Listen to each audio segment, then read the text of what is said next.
Everyone welcome back to my channel. ಇವತ್ತು ಸೋರೆಕಾಯಿನ use ಮಾಡಿಕೊಂಡು ರೈಸ್ ಐಟಮ್ನ ಮಾಡೋದು ಹೇಗೆ ಅಂತ ತೋರಿಸ್ಕೊಡ್ತೀನಿ. ಮನೆಯಲ್ಲಿ ಸೋರೆಕಾಯಿ ಯಾರು ತಿನ್ನೋದಿಲ್ಲ ಅಂದರೆ ಈ ರೀತಿ ರೆಸಿಪಿಯನ್ನು ಮಾಡಿಕೊಡಿ, ತುಂಬಾ ಇಷ್ಟಪಟ್ಟು ಇದನ್ನು ತಿಂತಾರೆ. ನಾನಿಲ್ಲಿ ಸೋರೆಕಾಯಿನ ತುರಿದಿಟ್ಕೊಂಡಿದ್ದೀನಿ. ನೀವು ಬೇಕಾದರೆ ಚಿಕ್ಕದಾಗಿ ಕಟ್ ಸಹ ಮಾಡಿಟ್ಕೋಬೋದು. ತುರಿದಿಟ್ಕೊಂಡ್ರೆ ಬಾಯಿಗೆ ಸಿಗೋದಿಲ್ಲ, ಗೊತ್ತಿಲ್ಲದೆ ಸುಮ್ಮನೆ ತಿಂದುಬಿಡ್ತಾರೆ. ಅದರಿಂದ ನಾನು ಆದಷ್ಟು ತುರಿದ್ಬಿಟ್ಟು ಹಾಕ್ತೀನಿ. ನೀರಲ್ಲಿ ಹಾಕಿಟ್ಟಿರೋದು ಏಕೆ ಅಂತ ಅಂದರೆ ಅದು ಬೇಗನೆ ಕಪ್ಪಾಗುತ್ತೆ, ಅದರಿಂದ ನಾನು ನೀರಲ್ಲಿ ಹಾಕಿ ಇಟ್ಕೊಂಡಿದ್ದೀನಿ. ಹಾಗೆ ನಾನು ಒಂದು ಈರುಳ್ಳಿಯನ್ನು ಕಟ್ ಮಾಡಿ ಇಟ್ಕೊಂಡಿದ್ದೀನಿ.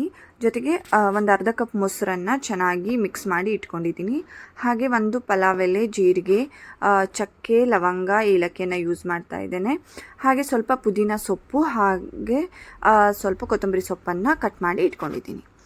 ಇವಾಗ ಕುಕ್ಕರಿಗೆ ನಾನು ಎಣ್ಣೆಯನ್ನು ಹಾಕ್ಕೊಳ್ತಾ ಇದ್ದೇನೆ. ಎಣ್ಣೆ ಹಾಕಾದ್ಮೇಲೆ ಜೀರಿಗೆ, ಹಾಗೆ ಏನು ಪಲಾವ್ ಎಲೆ ಇದೆ ಅದನ್ನು ಹಾಕ್ಕೊಂಡಿದ್ದೀನಿ, ಸ್ಟಾರ್ ಹಾಕ್ಕೊಂಡಿದ್ದೀನಿ, ಚಕ್ಕೆ, ಲವಂಗ, ಏಲಕ್ಕಿ ಎಲ್ಲದನ್ನು ಒಂದೊಂದು ಎರಡೆರಡನ್ನು ಮಾಡಿ ಹಾಕ್ಕೊಂಡಿದ್ದೀನಿ.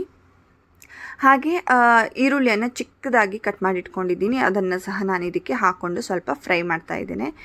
ಇವಾಗ ಏನು ಸೋರೆಕಾಯಿನ ನಾವು ನೀರಲ್ಲಿ ಹಾಕಿಟ್ಟಿದ್ವೋ ನೀರನ್ನು ಚೆನ್ನಾಗಿ ತೆಗೆದುಬಿಟ್ಟು ಸೋರೆಕಾಯಿನ ಮಾತ್ರ ಹಾಕ್ಕೊಳ್ತಾ ಇದ್ದೀನಿ.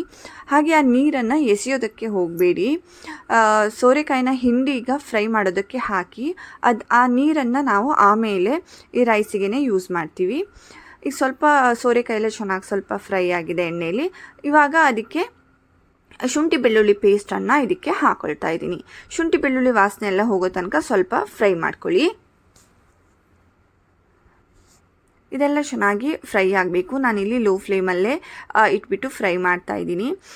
ಇದಕ್ಕೆ ಜಾಸ್ತಿ ನೀರನ್ನು ಯೂಸ್ ಮಾಡಬಾರ್ದು, ಸೋರೆಕಾಯಿ ಆಮೇಲೆ ನೀರು ಬಿಡುತ್ತೆ ಅಂತ ನಾನು ಚೆನ್ನಾಗಿ ಹಿಂಡಿಬಿಟ್ಟು ಹಾಕಿದ್ದೀನಿ.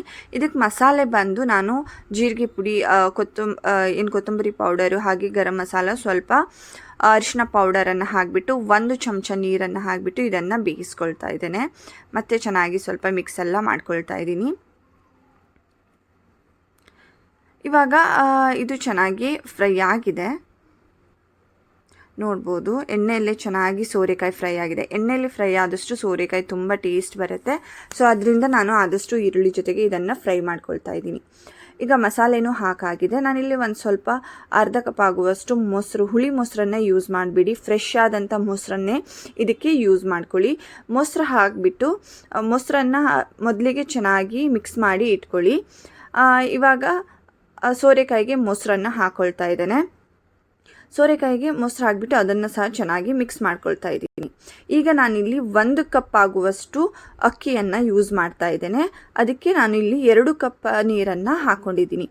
ಏನು ಸೋರೆಕಾಯಿನ ನೀರಲ್ಲಿ ನೆನೆಸಿಟ್ಟಿದ್ವೋ, ಹಾಕಬೇಕಾದ್ರೆ ನಾವು ಇದನ್ನು ಹಿಂಡಿ ಹಾಕಿದ್ವೋ ಅದೇ ನೀರನ್ನು ನಾನು 2 ಕಪ್ ಇದಕ್ಕೆ ಯೂಸ್ ಮಾಡಿದ್ದೀನಿ. ನೀರನ್ನು ವೇಸ್ಟ್ ಮಾಡೋದಕ್ಕೆ ಹೋಗಬೇಡಿ. ಹಾಗೆ ಇದಕ್ಕೆ ಏನು ಪುದೀನ ಸೊಪ್ಪು, ಹಾಗೆ ಸ್ವಲ್ಪ ಕೊತ್ತಂಬರಿ ಸೊಪ್ಪನ್ನು ಸಹ ನಾನು ಇದಕ್ಕೆ ಹಾಕ್ಕೊಂಡಿದ್ದೀನಿ. ಇದು ಒಂದು ಕುದಿ ಬರೋ ತನಕ ವೇಟ್ ಮಾಡಿ. ಆ ನೀರನ್ನು ನೀವು ಎಸೆಯೋದಕ್ಕೆ ಹೋಗಬೇಡಿ. ಅದರಲ್ಲೇ ನಾವು ನೆನೆಸಿಟ್ಟಿರೋದ್ರಿಂದ ಅದರಲ್ಲೇ ಎಲ್ಲ ಸತ್ವ ಇರುತ್ತೆ. ಸೊ ಅದರಿಂದ ನೀರನ್ನು ಈ ರೀತಿ ಯೂಸ್ ಮಾಡಿಕೊಡಿ. ನೀರೆಲ್ಲ ಯೂಸ್ ಮಾಡಿ ಆದಮೇಲೆ ಮತ್ತೆ ನಿಮ್ಗೆ ಏನಾದರೂ ನೀರು ಬೇಕು ಅಂತ ಅನಿಸಿದ್ದಿದ್ರೆ ನೀವು ಎಕ್ಸ್ಟ್ರಾ ನೀರನ್ನು ಹಾಕೋಬೋದು. ಹಾಗೆ ನಾನಿಲ್ಲಿ 1 ಸ್ಪೂನ್ ಆಗುವಷ್ಟು ತುಪ್ಪ ಹಾಕಿದ್ದೀನಿ, 1-2 ಗೋಡಂಬಿಯನ್ನು ಹಾಕ್ಕೊಂಡಿದ್ದೀನಿ. ಹಾಗೆ ನಾನಿವಾಗ ಇದಕ್ಕೆ ಅಕ್ಕಿಯನ್ನು ಸಹ ಹಾಕ್ಕೊಳ್ತಾ ಇದ್ದೇನೆ.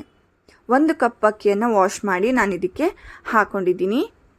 ಹಾಗೆ ರುಚಿಗೆ ತಕ್ಕಷ್ಟು ಉಪ್ಪನ್ನು ಹಾಕ್ಕೊಂಡಿದ್ದೀನಿ. ಇವಾಗ ಚಿಕ್ಕದಾಗಿ ಕುದಿ ಬರ್ತಾ ಇದೆ. ಒಂದು ಸಣ್ಣ ಕುದಿ ಬಂದರೆ ಸಾಕು. ಇವಾಗ ನಾನು ಇದಕ್ಕೆ 2-3 ವಿಷಲ್ನ ಹೊಡೆಸ್ಕೊಂಡ್ರೆ ನಮ್ಮದು ಸೋರೆಕಾಯಿ ಪಲಾವು ರೆಡಿ ಆಗುತ್ತೆ. ನಾವಿಲ್ಲಿ ಫಸ್ಟಿಗೆ ವಿಷಲ್ನ ಹೊಡೆಸ್ಕೊಳ್ಳೋಣ. ಹಾಗೆ ಇದು ಕಂಪ್ಲೀಟಾಗಿ ಕೂಲ್ ಆದಮೇಲೆ ನೀವು ಲಿಡ್ಡನ್ನು ಓಪನ್ ಮಾಡಬೇಕು. ಇಲ್ಲಿ 3 ವಿಷಲ್ ಆಗಿದೆ, ಕುಕ್ಕರ್ ಸಹ ತಣ್ಣಗಾಗಿದೆ. ನಾನಿಲ್ಲಿ ಓಪನ್ ಮಾಡಿ ತೋರಿಸ್ತಾ ಇದ್ದೀನಿ. ನೋಡಿ ಎಷ್ಟು ಚೆನ್ನಾಗಿ ಬಂದಿದೆ ಅಂತ. ಹಾಗೆ ಟೇಸ್ಟು ಕೂಡ ಅಷ್ಟೇ ಚೆನ್ನಾಗಿ ಬಂದಿದೆ. ನೀವು ಸಹ ಈ ರೆಸಿಪಿಯನ್ನು ಟ್ರೈ ಮಾಡಿ. ಇವಾಗ ಸೋರೆಕಾಯಿ ರೈಸ್ ಬಾತ್ ಏನಿದೆ ಇದು ರೆಡಿ. ಈ ರೀತಿ ಸೋರೆಕಾಯಿನ ತುರಿದು ಹಾಕೋದ್ರಿಂದ ಯಾರಿಗೂ ಸಹ ಗೊತ್ತಾಗಲ್ಲ ನೀವು ಸೋರೆಕಾಯಿ ಈ ರೀತಿ ರೈಸ್ ಮಾಡಿದ್ದೀರಿ ಅಂತ. ಮನೇಲಿ ಯಾರಿಗೂ ಸಹ ಗೊತ್ತಾಗಲ್ಲ. ಯಾರು ಸೋರೆಕಾಯಿ ತಿನ್ನಲ್ಲೋ ಅವ್ರಿಗೆ ಈ ರೀತಿ ರೆಸಿಪಿಯನ್ನು ಮಾಡಿಕೊಡಿ.